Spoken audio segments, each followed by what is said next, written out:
Welcome to Inspire Campfire, a podcast where ordinary people tell their stories of extraordinary adventure. These are campfire stories meant to inspire the rest of us to light the fire within, get outside, follow our dreams, and return to tell our own stories. Ready? Let's strike the match.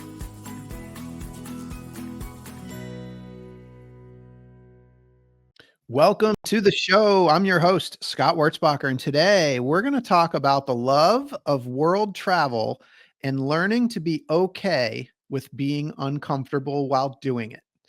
Our guest is Jeff Johns, a lifelong adventurer, filmmaker, photographer, and writer who has spent nearly half of his life traveling the globe and living abroad. He currently lives in the Netherlands with his wife and daughters, and his story begins with a deep calling to assist with recovery efforts in Thailand after the 2004 tsunami. As a successful television producer, Jeff has created popular shows for Discovery Channel, National Geographic, and the BBC. Jeff's recent book, Jet Lag Junkie, documents his lifetime of worldwide exploration and the meaning, belonging, and love he found along the way. Jeff, welcome to the campfire. Thank you so much for having me, Scott. It's great to be here. Yeah, man, I'm so excited. I want to dive right in because you and I got a chance to talk, I don't know, maybe a month ago, 3 weeks ago. And I got a copy of the book since then, right here, Jet Lag Junkie. It is fantastic. I spent the last couple of weeks devouring this over my morning coffee. So I want to go right in for listeners. What is a jet lag junkie? It's a good question. You know, the hardest thing when you're trying to write a book is trying to figure out, like, what is the title here that sums up what I'm trying to say? And, the tagline that I came up with was Unfiltered Tales of a Compulsive Wanderer. And I think that sort of compulsive wandering and that never ending quest for more jet lag, because you just want to get on a plane and go anywhere in any time zone, any time of day, really sums it up. So anybody who knows that feeling will instantly, I think, connect with that title. I love it. And it's such a good book. And it really is. It's a memoir of like a lifelong love of travel and lots of fun little in the moment stories, but also kind of takes you through this whole like lifelong journey from like where it all began to really where you are now. And I'm excited to share this story.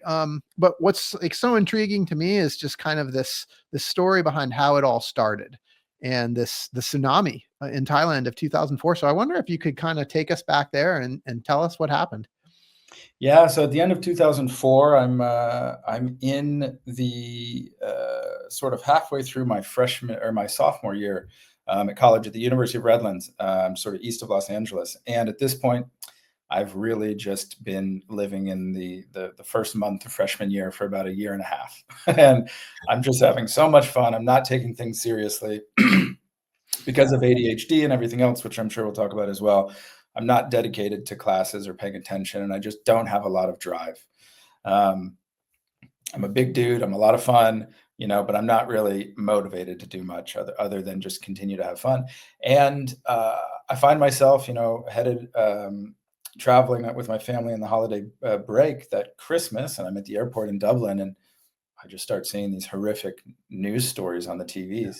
I think sitting in Chicago, and I just, for the first time really ever that I could recognize, felt what I imagined was a sense of purpose or meaning, and just thought I can help. I can pick up a shovel, or I can clean up some debris, or I can do something. And that felt like I didn't have to be smart. I didn't have to be clever. I didn't need to be dedicated to something other than show up and help.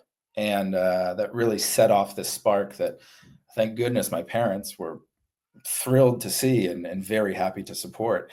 And a few weeks later, after getting some, some shots and figuring out some travel plans and everything else, I was on a plane from LA to Phuket, and really had no idea where in the world I was going.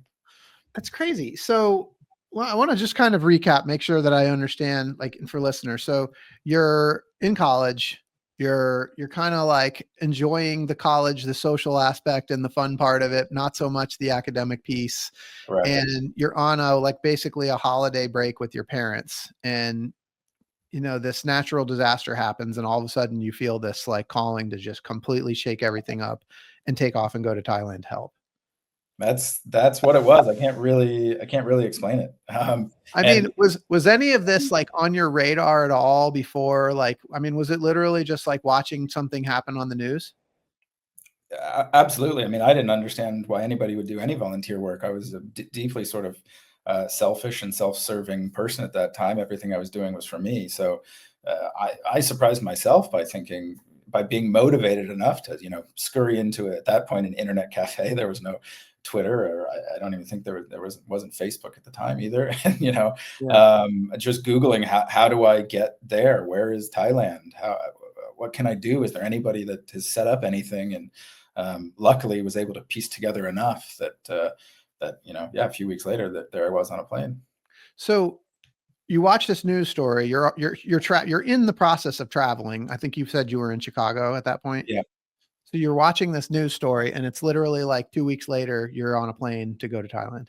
Yeah, it was a little bit longer than that. I needed to find the right organization, but I found this website that someone had thrown up that just said, if you want to come and help, we're a small group of volunteers, and we're at this small hotel in this little village called Bang Tao, in the north side of Phuket, and we've got free hotel rooms and food for anybody who wants to show up. And my parents were so thrilled to see a drive in me at all that they were like, okay, how do we support this kind of strange thing, but it seems good.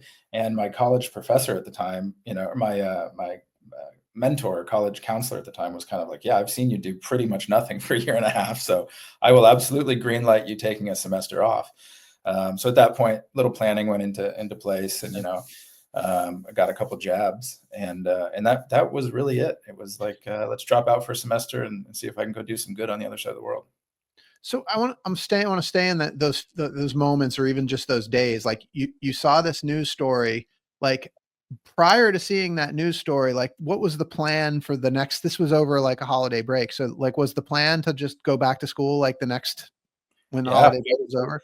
I was living in the master bedroom of like a cookie cutter 5-bedroom house that my friends and I had rented in this new build neighborhood right off campus, and having the greatest time of my life. But it was just Groundhog Day.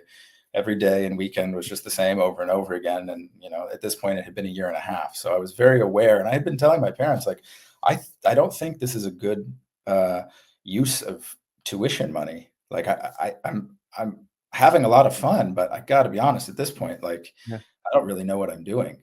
Yeah. So I was aware of that, but I was having so much fun. But then this really just sort of snapped something in me and thought, okay, let me chase this. What were those conversations like with your college counselors, like talking to the college and your roommates, and like to let them know, like, hey, I'm going to do this thing?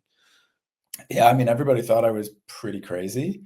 My parents, luckily, really supported me. They really did. I mean, they could have put the end to this 20 years ago before it ever got started and Yeah. said, no, stay in school. There's absolutely no way we're putting our 20-year-old son, on a one-way ticket to the other side of the world and funding whatever weird adventure this is. But, kudos to them. Kudos to my college counselor who said, go for it. He really, I think, also just saw something in me that he could tell this would be hugely beneficial. Yeah. So Jeff, like one of the things about this podcast that I love to explore is this idea of the call to adventure. Mm. And when, it sounds like when you saw that news story, like the call to adventure, like just came up in you, it sort of bubbled up in you. And I just wonder if like we could like go into those moments when you first felt that call to adventure. And if you could sort of describe, like, what did it feel like? And what was like, what Yeah. kind of thoughts were popping in your head? Like, kind of take us through that. I think for me, it was this instant recognition that the world inside my head just got infinitely bigger. I was living in a bubble inside of a bubble, right? I'm in Southern California, that's a bubble. I'm in a college campus, that's a bubble. I'm inside essentially a dorm and a half in my house, which is a bubble, right? Super insulated. And when something happened like this, it just popped that bubble, shattered my sort of perception of the world. And all of a sudden, I'm hyper aware about the needs of other people who I don't know, I don't understand, I don't know where they are, but I'm now aware the world is that much bigger. Yeah. And there's people out there, and some of them could use some help. And then it just became somewhat of an obsession, for lack of a better word. I need to get there and do this now. And I think that is a really common thing with travel. It's like once it's kind of taking the red pill or the blue pill. Once you make that decision and you go see what's on the other side, it's pretty impossible to forget the world that's out there. Yeah. When you Yeah. start having those experiences that can be such an adrenaline filled time and so transformational that it's very hard to ignore. So you mentioned early when I asked that question that you felt this when you saw that news story and this idea of like going to help in Thailand, it gave you this sense of purpose. Was that like feeling of like, I mean, what I picked up on was like sort of this, I can do this. Like this is something I can do. There's people that need my help and I can go serve a purpose bigger than myself. Like, were you sort of feeling any sort of void at that time that kind of like called you toward, does that make sense? Absolutely. I mean, it felt like I could provide value, which I didn't feel like I was providing in it really anything that I was doing, right? I think I mentioned in the book that I ended up taking the same intro to painting class 2 or 3 times in 2 or 3 semesters in a row before, because they kept changing the professor of the class before the administration told me you can only get credit for this class once. I was just kind of just doing the bare minimum. And because there was just nothing that lit my fire that I was really passionate about, I'd pretend and try to, I saw all my friends and roommates who were pre-med or who were really into all these different things. And I thought, I don't, what is that thing for me? And I think my parents thought, well, the longer you stay in college, that you'll, at some point it will hit you.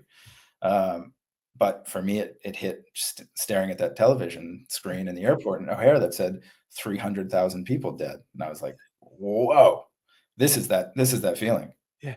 So it hit while you were in college, just in a very different way than you thought it was going to hit. Indeed. Can you take us to like arriving in Thailand and just kind of give us a rundown of kind of what those first days and weeks were like? Yeah, absolutely. I'll never forget going to the airport, going to LAX with a couple of my college roommates, and we had a great time, laughing in the hallway and all this traffic, and went and had dinner. And I think I had like an 11 p.m. flight on Cathay Pacific from LAX, an overnight flight. And I remember sitting in the airport in Taipei at like 5 in the morning on a layover in this absolutely abandoned terminal with my red little Discman, listening to music and thinking, what on earth am I doing?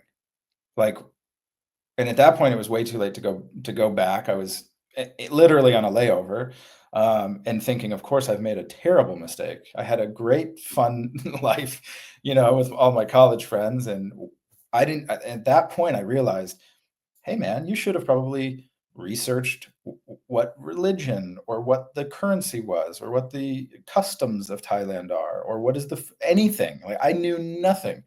And when I got off the airplane in Phuket, I'm just dripping with sweat. At this point, I'm well north of 300 pounds, and I've got this backpack and this goofy grin on, and I'm I never forget this Thai woman bowing to me at the bottom of this escalator when I got into the airport.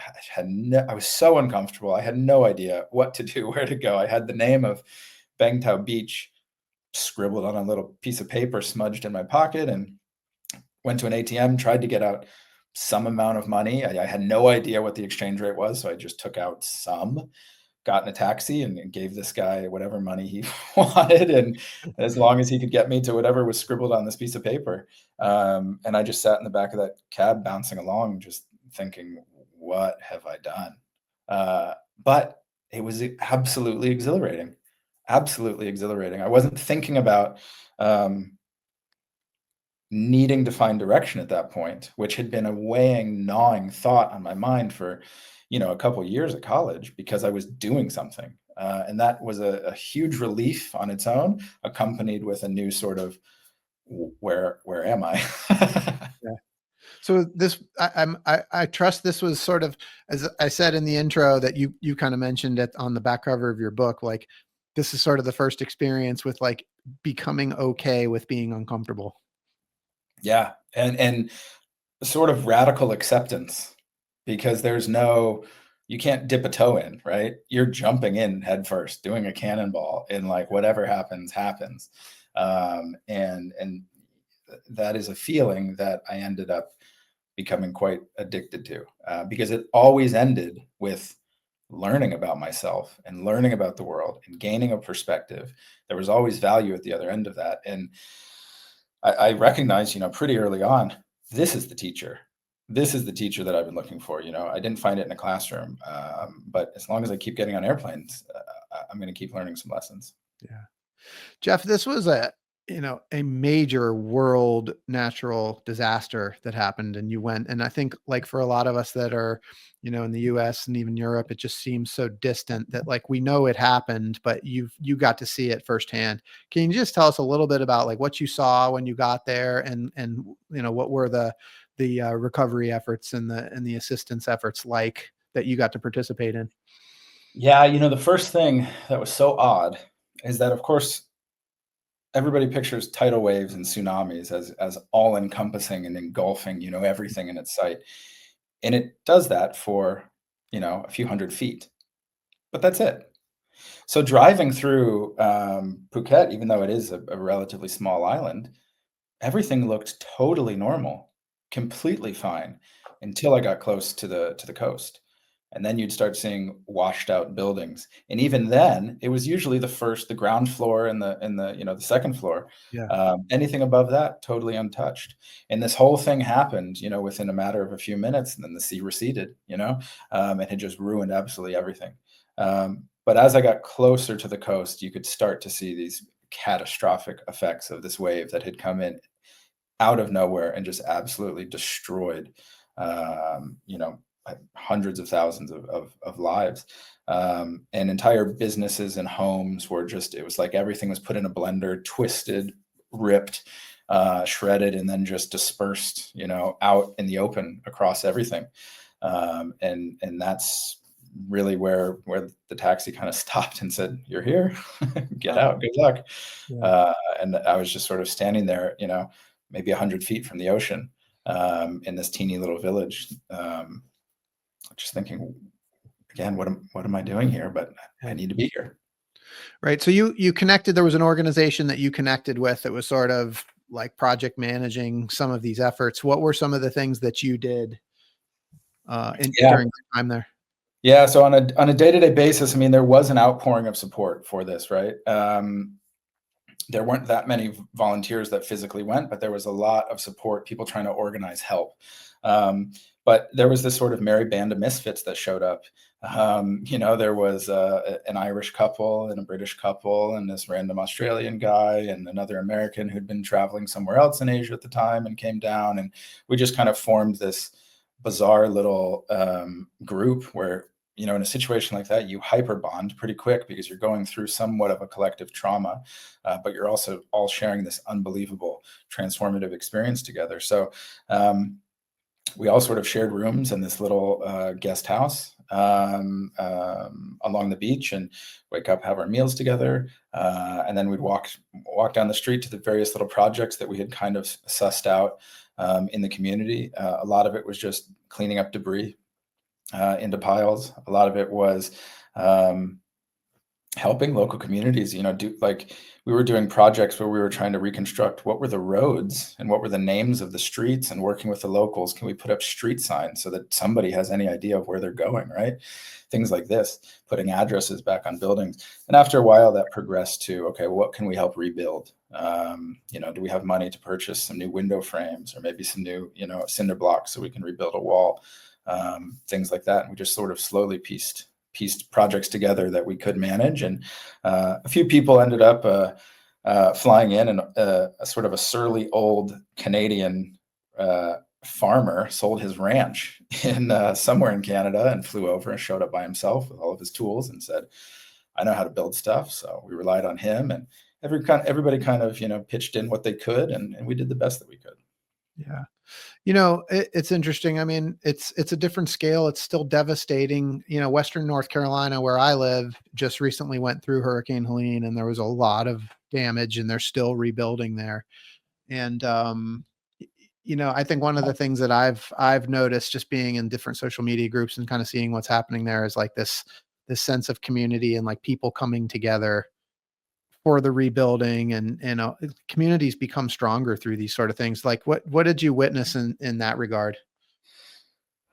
There's an incredible humanity that comes with being that vulnerable and uncomfortable because everything is stripped away, right? Mm. So when you don't even really have language to communicate, you're using body language, and everybody is stripped down to the basics, right? You all want shelter and food and love. That's really what we all want at the end of the day, no matter what. And when you're in a situation like that, where none of the little things in the world matter, other than finding those things, it's so easy to connect with the other humans around you, regardless of where you're all from and what you've gone through in life. So seeing that in those Thai people and their resilience and their kindness and their smiles, that was also an incredible feeling of purpose, right? That really solidified. Okay, I did think there was a reason to do this, and now I feel that sense of purpose. Yeah.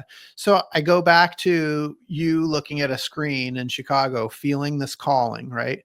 And now like you're there, you're helping, and then really like kind of the tail end of like your time helping with the tsunami recovery. Like as you reflect back to that sort of connection that you had watching that screen, like how did that sort of calling and that feeling like I can contribute, like this feels very purposeful, how did that sort of connect to like the actual reality of being there? The reality was 1,000 times more incredible or stronger than the feeling to go in the first place. I mean, it just shattered. I mean, it was a massively pivotal moment in my life, right? It's when I started taking pictures and seeing sort of the power that imagery can have in storytelling, and it really had me rethinking, um, just okay, what am I doing in life? What really gets me going, and where can I, provide value? And after that trip, I'd only bought a ticket, I think, to go for 3 weeks Mhm. originally, and I ended up there for 4 months, changing my flight and coming home months later. Um, and then, ironically, 3 months after I got home, I think, um, was Katrina in Mississippi, and that same group at that point had formed this organization and had said we're going to Mississippi, and I got my car from LA and drove overnight and showed up in Biloxi to do the same thing, right? Figuring if I can go across the world to go help people, I can do the same in my own country. Yeah. Yeah. So the tsunami in Thailand kind of set you off on this. I think you even said like for a while you were sort of chasing natural disasters to help. Absolutely. Yep, and I did it with a lot of the same people, that I would just not see for 6 or 8 months, and then, I'm in a teeny village in the southern part of, the Philippines in some island because they've been ravaged by a cyclone, and there's the same group, like, literally 5, 6, 8 people of the same group that I was with in Thailand, and they'd kind of just been backpacking in between, and then the next disaster hit, and there they were, Yeah. met up with almost the exact same group of people in Bangladesh as well. Um, and this was over the course of a couple of years, but that really exposed me to not only the meaning and value of interacting, with people in need, but also just the learning and perspective that comes in ending up in these very far flung corners of the world. And I realized, well, okay, it's great to go help when there is a disaster, but there doesn't need to be one to just Yeah. put yourself in these other communities and cultures. You can just go do Yeah.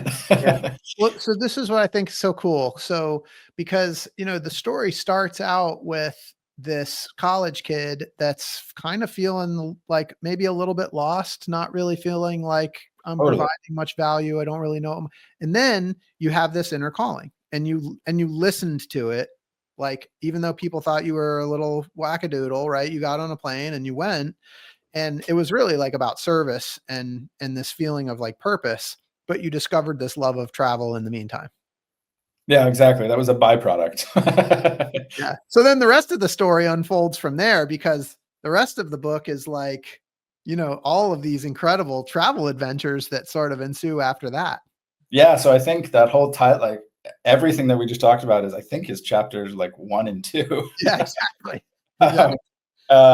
and then at that point, going back to California, it's I went and got my degree in photojournalism. I ended up dropping out of the university that I was in, going to a specific school for visual journalism and documentary filmmaking, because I wanted to tell stories. And I thought, if I can pair together traveling and telling stories, this is something that I really am passionate about. And I ended up getting much more into documentary filmmaking and finding stories that I found compelling of people who had voices that needed to be heard or shared. And I thought, whatever I can do to help amplify those will again be of value. But it wasn't very long, after I graduated, that I again left LA, and that time on a one-way ticket with a girlfriend at the time, back to Phuket, ironically. And I haven't moved back to the US since, and that was almost 14 years ago, which I did not intend, but here we are. Yeah. And so I think you said 14 years basically of living abroad. Where are some of the places that you've lived? And by the way, for listeners, you can get the whole story in Jet Lag Junkie. I highly recommend. We're not going to even scratch the surface on all of the adventures that happen inside this book. So highly recommend that listeners get a copy of this, but maybe you can give us a kind of an overview of some of the places that you've lived abroad. Yeah, so while I was in school in Southern California, I worked on some international documentary projects, and I spent 3 months living in Santiago, Chile, which was fascinating. Spent another the same 3 months living in India the next year, telling stories. And when I ultimately left Los Angeles and moved back to the only place where I had a big piece of my heart out in the world, which was Phuket, and moved back there, again, aiming to tell stories. And I was able to do a lot of that there, but the relationship that I was in at the time fizzled, and she moved back to LA, and there I was kind of alone. And at this point, this is now 10 years after I was there for the tsunami. I'm there again a decade later, and I'm lost. I don't know what I'm going to do next. I've got a couple $100 in my bank account, no job, and I'm just in this efficiency studio apartment thinking, what on earth am I doing when I turn 30 on my own there? And through a series of random occurrings, I get this job offer in Dubai to head up a web TV startup. And I think this is a great opportunity. I don't know anything about the Middle East or the culture whatsoever, but hey, this is my sweet spot. Let's show up and just see what happens. So I arrived to Dubai, and I mean, I don't know what I was expecting, but it was exactly what I thought it would be, and totally different. I mean, it's such a unique place. And as fate would have it, I met my now wife about a week after I moved there, who had moved from France to get her master's degree in Dubai, and it was just this incredible spark between the two of us, and we instantly knew there was a connection, and Yeah. we kind of wanted to put it to the test. And she kind of wanted to push me to see how far I was going to go, and I was kind of waiting for her to call my bluff. And I told her, well, I moved here from Thailand, and she said, well, take me to Thailand. And so I said, but pinky promise? She's like, yep, done.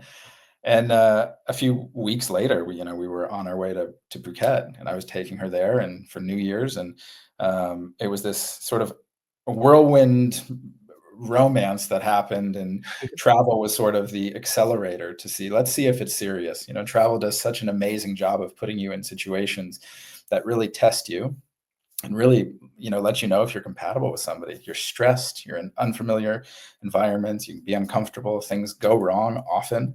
And it's like, let's just go see how we deal with this together. And that ended up, starting this, absolute whirlwind,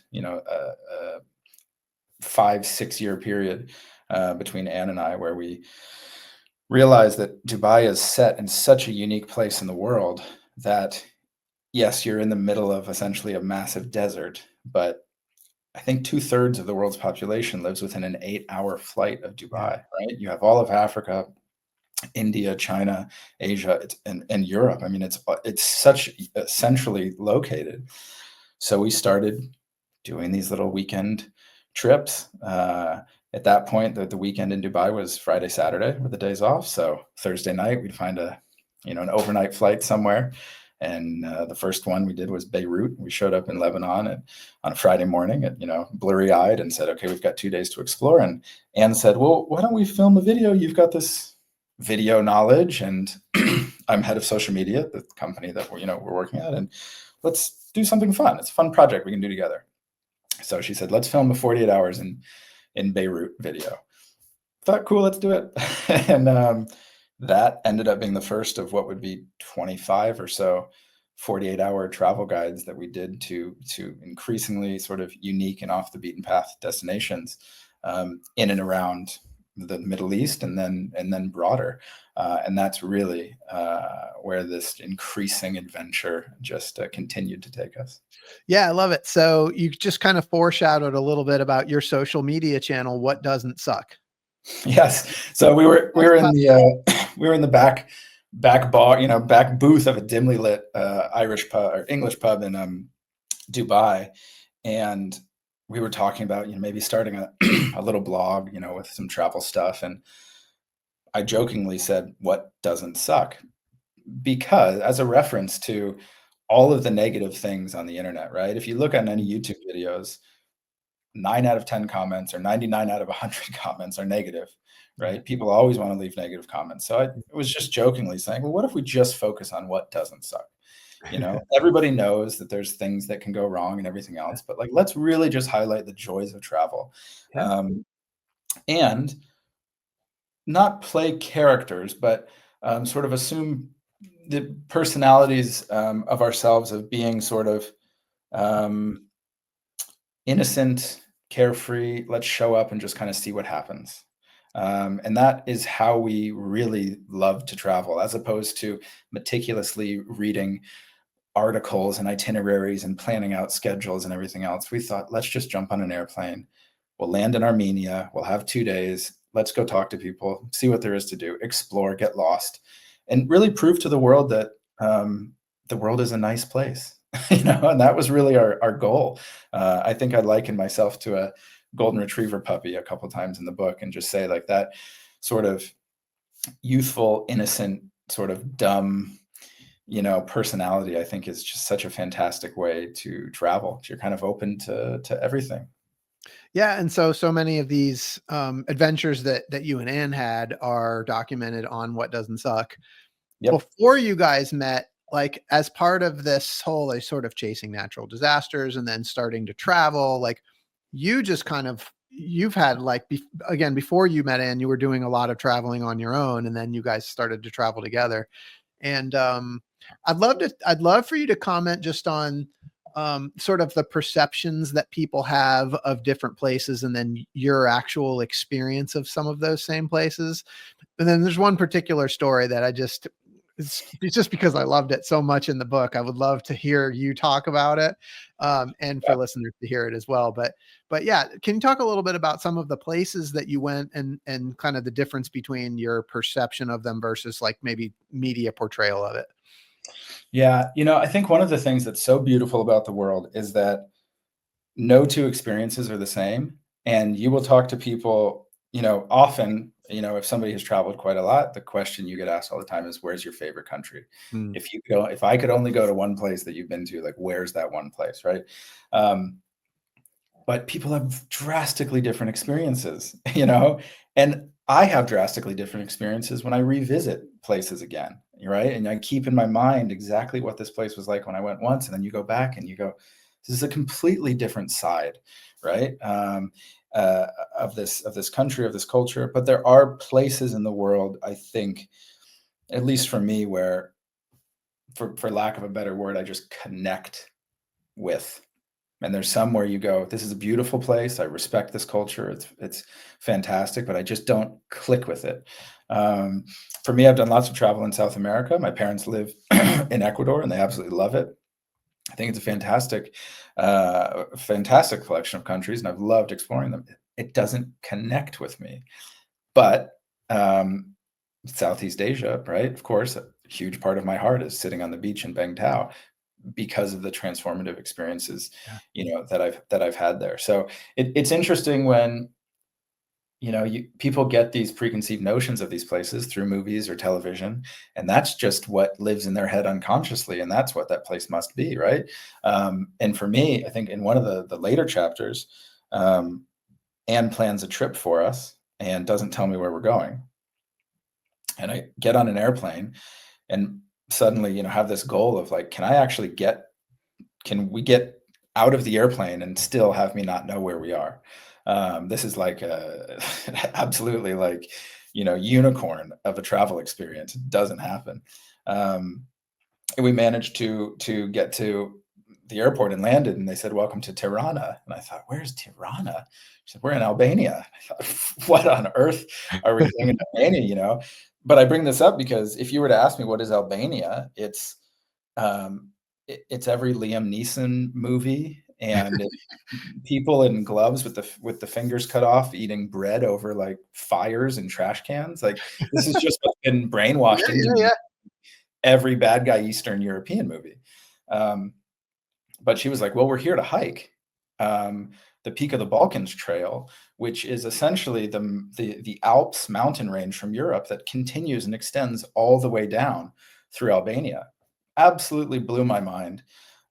Completely changed my perception of an entire area of the world where I just had this sort of cliche thing stuck in my head that I wasn't even aware of. Yeah.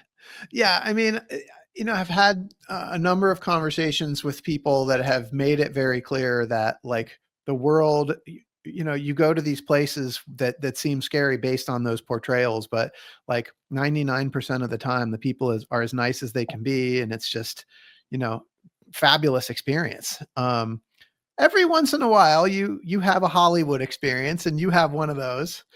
I would love for you to share the poker story. Yeah, absolutely. So there was a cyclone that ravaged southern Bangladesh in 2008. And I was in school at the time in Los Angeles working on my visual journalism degree. And the way that the school worked was that we did 7 weeks on, 1 week off, 7 weeks on, 1 week off, year round. And I think there was a holiday wrapped in there. So I think there was about 9 or 10 days. And I thought, if I plan this right, I can get on an airplane the day, as soon as class gets out, I can fly overnight. I had a connection in Kuala Lumpur, Malaysia, and then I can get to Bangladesh. And that was my goal. But the connection in Kuala Lumpur was 12 hours. And I thought, the airline was like, "We're so sorry about this." I was like, "This is fantastic. I've got 12 hours to go explore Malaysia. I've never been there before. Let's go see the Petronas Towers. Let's go to the food hawker stalls and, eat some amazing street food." And as I get off the train, just sort of at where the busy stop that everybody got off at, I thought, let's go get lost. And I'm walking around, and these two guys out of nowhere start asking me about my shoes, which I thought was just so bizarre. Again, I'm a big guy at this point. I'm wearing these bright neon skater shoes, so I look like an idiot. And they're just asking about these shoes, and they started this conversation. And I have only been met with good at this point traveling, and I'm just filled with this overabundance of love that everybody is kind and welcoming, and the world's a fantastic place. And they say, "Oh, you're from California? Amazing. My sister is going to move there in a couple of weeks. She's a nurse, and she knows nothing about America. And I'm sure she would love to ask you some questions. Would you come over to our house for lunch?" And I thought, there's a little bit in the back of my mind that's like, this is kind of weird. But the other 99% of me is like, "Oh, the travel gods have given you an incredible experience. Of course, go have lunch with some locals. What could be better?"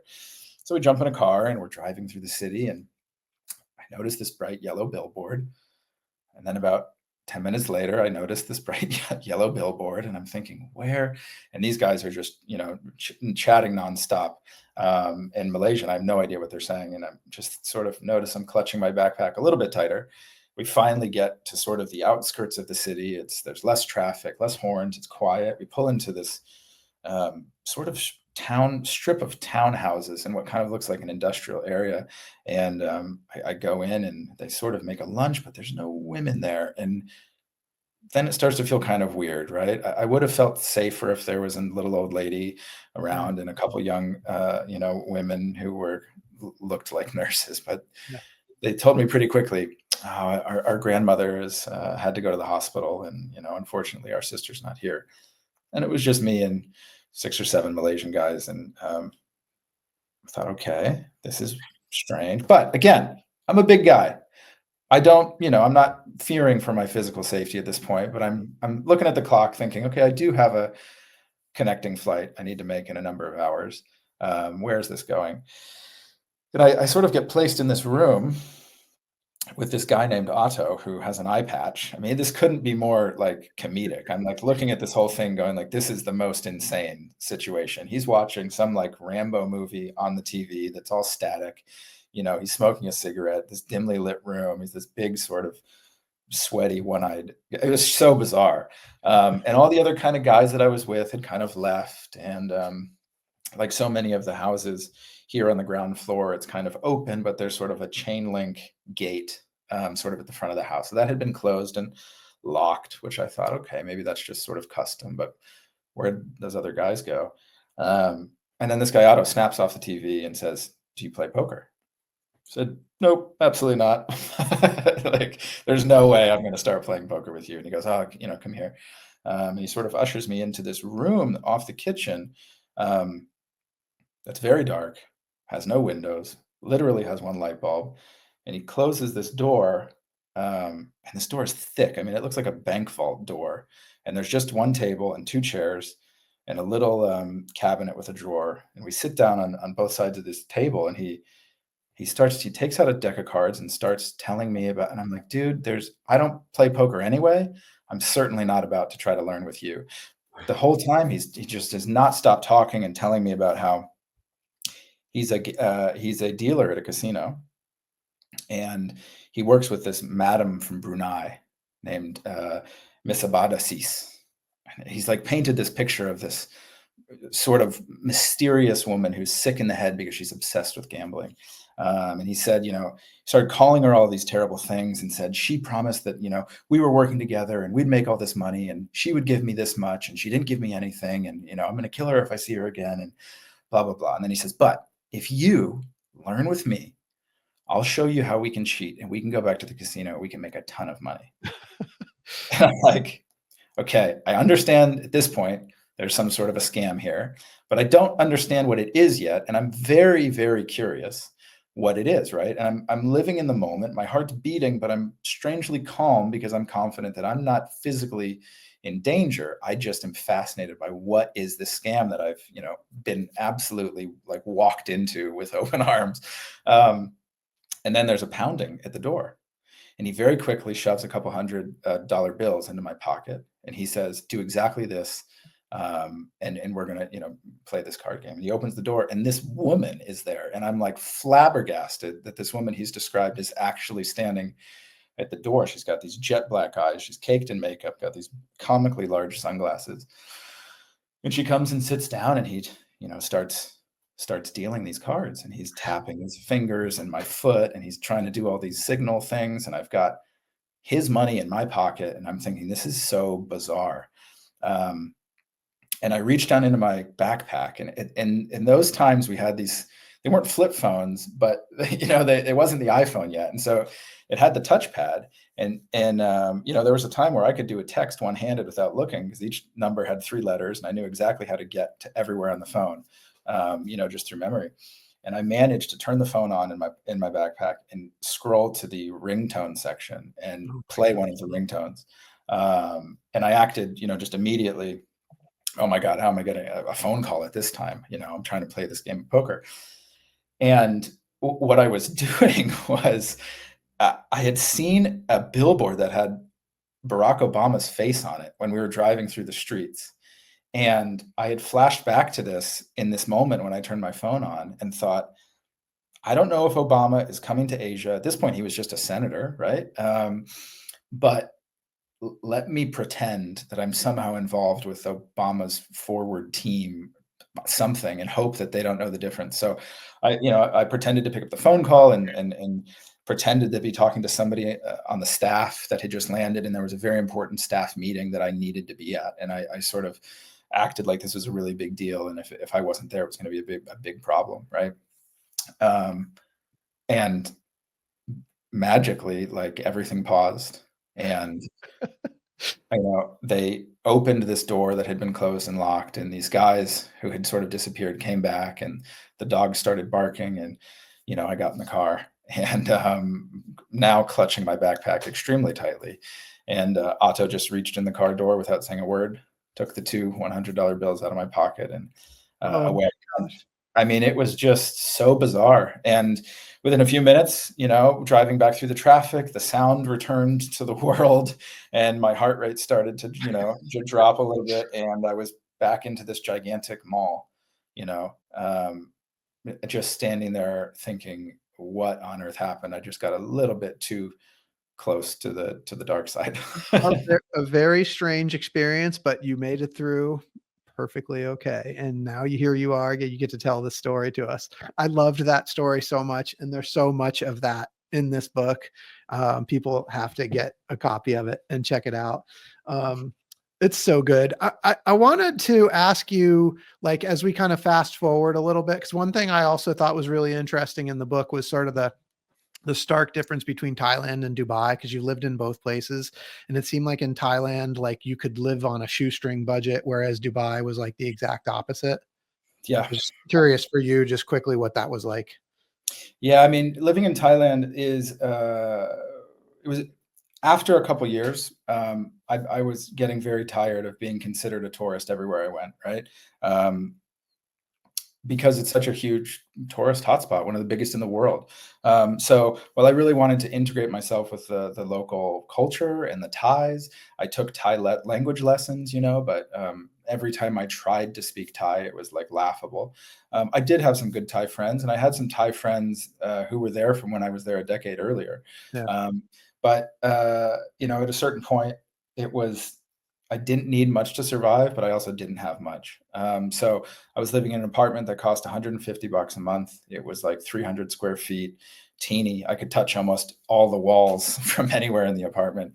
I was driving a little motorbike that cost 10 or 15 bucks a month, and I'd put in a gallon of gas every week. And I mean, for $1, it was nothing. And I was just eating, pad thai and noodles on the beach every day. And I took this job in Dubai, and I think I arrived with $837 in my bank account, and I thought, I'm good. And I get there, and they say, well, you need to pay rent up front for the entire year. Whoa. I thought, oh no. And so the rent for 1 month was far more money than I had in my entire bank account, and I was supposed to come up with rent for an entire year. Wow. Which is how they used to do it. You'd date checks. I mean, I didn't have a bank account, let alone checks. It was just like sort of laughable, and everything in Dubai was so expensive. After working for a couple months, you get a little bit of, of money, and then it's all kind of relative. But that was a huge slap in my face. But Dubai is really good at taking all your money as well. Right? They lure you in because there's no income tax. So you get this feeling that you've got 30-40% more than you should, and you spend it. So after about 2 years in Dubai, I did not have a single dirham to my name, that I had saved, because everything came in, everything went out. And that was starkly different than living in Thailand. Yeah. Oh man, there's so much we could just keep going.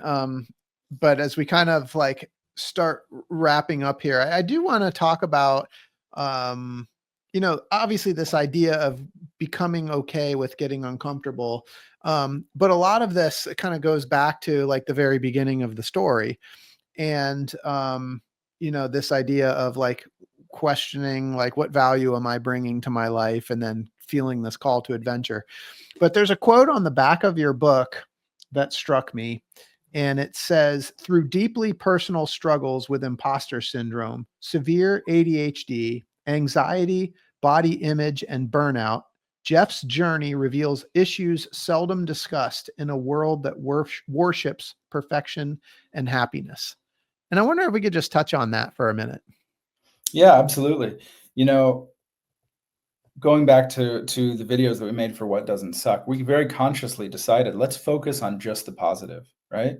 But that increasingly led to only focusing on the positive and creating this sort of image that everything is perfect, right? Yeah. And at the same time, we're posting things on Instagram, and at this point, influencer is not really a term yet. It's just kind of becoming popularized. But the more that we traveled, the more it became apparent that everybody who was doing the same was trying to take these perfect pictures that are not at all reflective of what it may be like to be there. But I think beyond, the physical, I also just the more I reflected on all of our travels, I think we really said everything that we wanted to say in the video format, because our goal was to inspire people to get out of their comfort zone and go travel. That's the Yeah. first step. Just go travel. Yeah. But after, Anne and I stopped traveling and moved from Dubai to Amsterdam, I thought there's still more stories to tell. Let's scratch, we've scratched the surface. Let's go a layer deeper. And that's why, I really wanted to write these stories and just be very vulnerable, because I think there's a lot of power in vulnerability. And that's something that I think a lot of people can connect to, more than just, the sort of picture perfect aspect of a lot of this. So I get very personal and talk a lot about, body image issues and the ADHD, that I was dealing with for many years, not quite sure what I was dealing with, and sort of how I overcame those things. But I think there's power in being vulnerable, and I think it's something that a lot of people can connect with, or at least I hope so. Yeah, no, for sure. Like as a teaser, I mean, one of the things when even before I read the book, you told me that you see travel as a teacher. And I'm just curious, like specific to you and just sort of as a teaser to the book, could you share like maybe on the ADHD, like how travel has helped you to manage it and control and have Absolutely. that sense of control? Yeah, so I think one of the things I said earlier was about how every time you visit a place, it can be a completely new place, right? And I think that for me, what I learned over time was that travel continued to teach me the lessons that I needed to learn when I needed to learn them, even if I needed to learn them over and over and over again, right? But travel has this amazing quality of sort of putting you face to face with your problems, and so even though I was extremely stubborn, I knew as long as I kept traveling, I would continue to be faced with these lessons that I'd have to learn. And one of those lessons was, hey, dude, maybe it's time to stop traveling. Maybe it's time to take the things that you've said you've learned and actually try to piece them together and, have some discipline and try, be motivated and try to be organized and, try to get a real job, right? Like these were all the things that travel continued to teach me. And for me with the ADHD, the act of travel really calmed my like hyperactive mind. I think for many people, when they're at home, their mind is calm. The idea of traveling can bring anxiety because it's a new place and it's uncomfortable and what will happen. And that makes me nervous and I don't like it. For me, it was the opposite. At home, I had this uncomfortable feeling because my mind was racing a million miles an hour, but I wasn't doing anything with that input. It was just like this building anxiety. When I traveled and got on a plane and had no idea where I was, all of that went away. Even when I'm sitting with Otto, I'm not thinking, do I have health insurance? Is that on auto renewal? Did I turn off the stove? I should probably work on this thing. That's not like all of that's gone. I'm just in the moment. I just need to survive. Right. So travel kind of provided that white noise that just sort of dulled out this like Yeah. overactive thinking, and just allowed me to be calm in a situation where for many people they may not be calm at all. Yeah. I love that so much.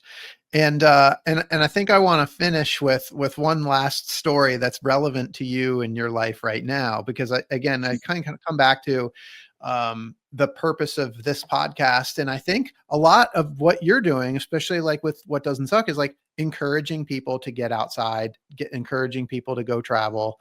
And we've seen a lot of people that are fearful, or they look at somebody like you that just got on a plane and went to Thailand to help with the tsunami efforts, and just like kind of putting yourself in these precarious situations, like, oh, I could never do that. That just seems like crazy. And but yet you've had all of these experiences in life, and you found yourself back at home, safe, comfortable. And just last week, what happened?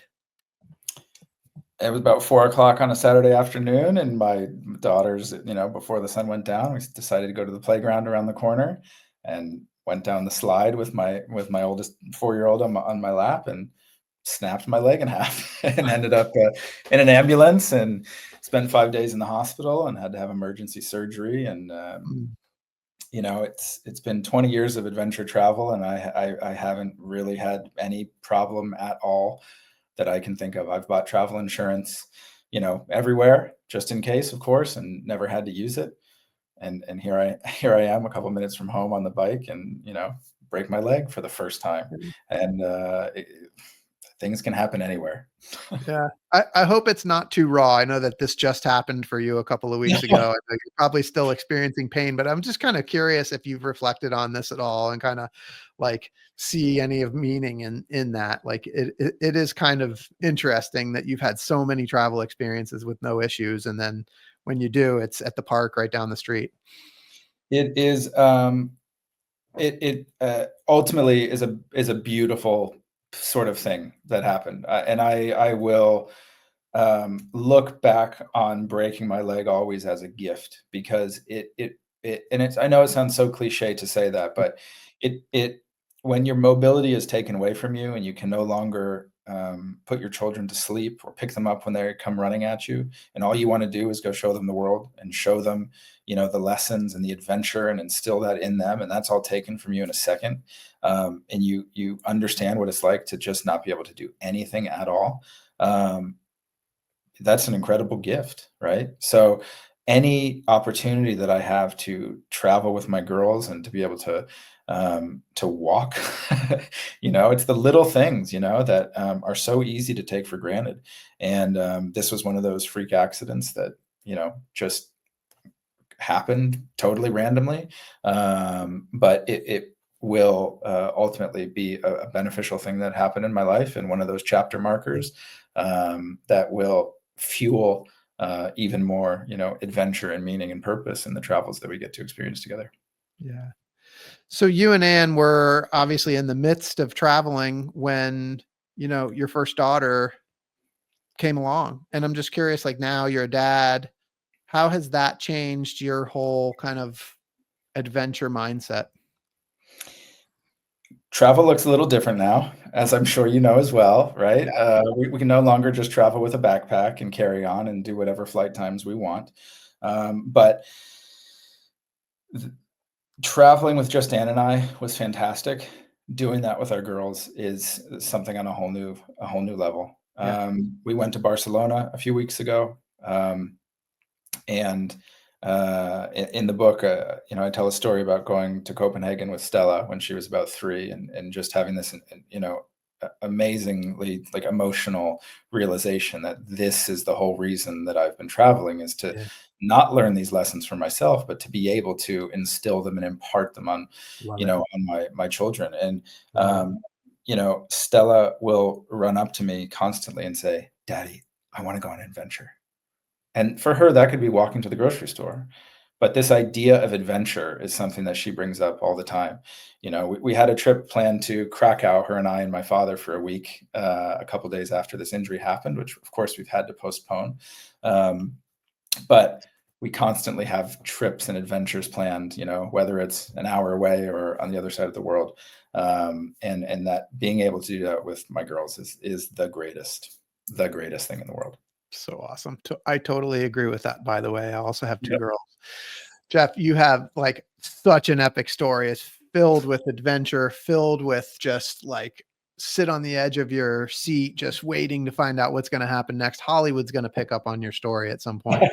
And when they do, I want to know who's going to be the Hollywood actor that's going to play you in your movie.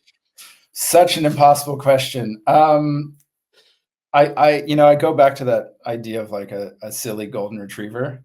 So thinking like a Seth Rogen or an Adam Sandler or a Ben Stiller, like, someone who shows up and is lovable, but sometimes naive, and things happen to them, right? I love it. And I love the Adventures of Walter Mitty. I love that movie with Ben Stiller and just the situations that he finds himself in traveling. And so, yeah, I think someone like that. Love it. What's your movie going to be called? Well, it would be Jet Lag Junkie is a good title. I like it a lot. But another title that I was thinking of is, Am I There Yet? Instead of Are We There Yet? Which is, of course, what my daughters say constantly. But I think also, as someone who has read the book, I think you would agree that Am I There Yet is great. Also somewhat of a good title. I love that. Am I There Yet? Love this. Jeff, this has been awesome. So if people want to find out more about you, if they want to get a copy of the book, if they want to check out What Doesn't Suck, like what's the best way for people to get to know you a little bit more, connect with you? Yeah, follow at What Doesn't Suck on Instagram, YouTube, Facebook. All of our 48-hour guides are up on YouTube if you want to watch them. We've got videos from Tajikistan, Serbia, Everest Base Camp, Greenland. We really had a blast making those, and hope that they can share some inspiration. And if you want to pick up a copy of Jet Lag Junkie, of course, you can order the ebook and paperback on Amazon, and whatdoesn'tsuck.com. I keep it updated with some bookstores all across the US where it's available to pick up as well. Awesome. Thank you so much for spending some time with me today. This has been such a fun conversation. And for those listening, I hope you've been inspired today as much as I have. I hope Jeff's story has encouraged you to listen to the voice inside that calls you to adventure, because we want to hear your story next. If you have a story to tell or just need a nudge to create one, please send me an email. We'd also appreciate it if you'd help us spread the word by leaving a review and sharing or tagging Inspire Campfire in your social media. And until next time, I want to encourage you to get outside. Thanks for listening, Jeff. Thank you so much for being here. This was awesome. Thank you, Scott. Enjoyed it.